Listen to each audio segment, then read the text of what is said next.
নমস্কার সবাইকে। আপনারা কেমন আছেন? আশা করি ভালো আছেন। আমার চ্যানেলে আপনাদের স্বাগত। আজ আমি আপনাদের ছোলে ভাটুরে করে দেখাবো। প্রথমে আমি 200 গ্রাম কাবলি ছোলা নিয়ে ভিজিয়ে রেখেছিলাম 7 ঘন্টা। এটা আপনারা চাইলে সারা রাত ধরেও ভিজিয়ে রাখতে পারেন। 7 ঘন্টা পর আমি এটা প্রেসার কুকারে জল দিয়ে তার মধ্যে আমি কাবলি ছোলাগুলো দিয়ে দিলাম। তার মধ্যে দিলাম একটু লবণ ও একটু বেকিং সোডা, আর একটা ন্যাকড়াই করে আমি একটু চা পাতা, 2 এলাচ, 2 লবঙ্গ, একটা দারচিনি ভালো করে বেঁধে নিয়ে ওর ভেতরে দিয়ে দিলাম। দিয়ে আমি 6টা সিটি মেরে নিলাম। এবার সিটি মেরে আমি এটা নামিয়ে রেখে দিয়ে ভাটুরের জন্য ময়দাটা মেখে নিলাম। 500 গ্রাম ময়দা নিয়েছিলাম আমি। তার মধ্যে আমি একটু ভাগ করে তার মধ্যে একটু দিয়ে দিলাম টক দই, একটু বেকিং সোডা ও একটু বেকিং পাউডার।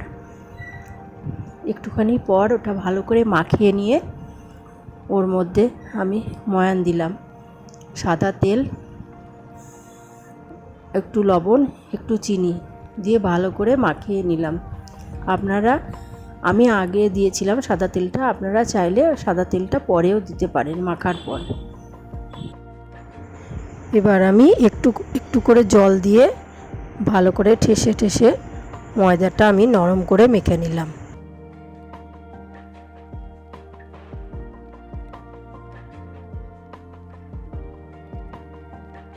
এবং নরম করে মাখতে হবে। নরম করে মেখে আমি 10 মিনিট রেখে দিলাম ভিজে ন্যাকড়া চাপা দিয়ে। এদিকে আমি ছোলাটা সেদ্ধ করে রেখেছিলাম, সেই ছোলাটা এবার কড়াই বসিয়ে কড়াইয়ে সাদা তেল দিয়ে তেলটা গরম হলে তাতে আমি একটা মিডিয়াম সাইজের পেঁয়াজ পেস্ট করে রেখেছিলাম তা দিয়ে দিলাম। ভালো করে নেড়ে নিলাম। ব্রাউন কালার আসলে তখন আমি আদা রসুনের পেস্টটা দিয়ে দিলাম। কাঁচা গন্ধ চলে গেলে তারপর আমি একে একে সব মশলা দিয়ে দিলাম। কাশ্মীরি লঙ্কার গুঁড়ো, জিরে গুঁড়ো, ধনে গুঁড়ো ও পরিমাণ মতো লবণ। ভালো করে নেড়ে নিয়ে তেল বেরিয়ে গেলে এবার আমি একটা পেস্ট করে রেখেছিলাম টমেটো ও 2 কাঁচা লঙ্কা, সেটা দিয়ে দিলাম। ভালো করে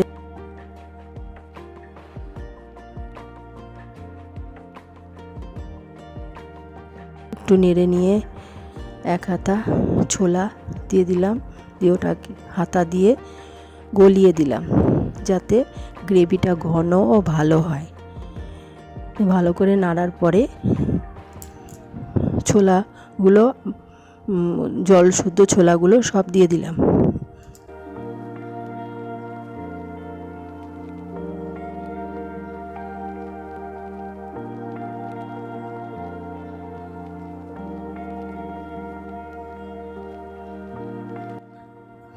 দিয়ে একটু ফুটিয়ে অনেকক্ষণ ফুটানোর পরে নামানোর আগে একটু আজওয়ান আমি শুকনো কড়াইয়ে নেড়ে রেখেছিলাম, সেটা গুঁড়ো করে দিয়ে ফুটিয়ে নিলাম। একটু ফুটিয়ে নিয়ে নামিয়ে নিলাম।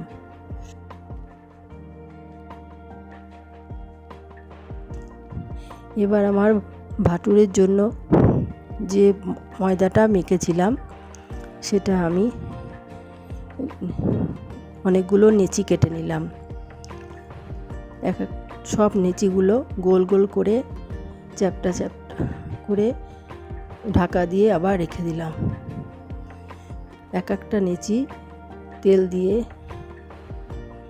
বেলে বেলে এবার আমি কড়াইয়ে তেল গরম হলে ভেজে নিলাম।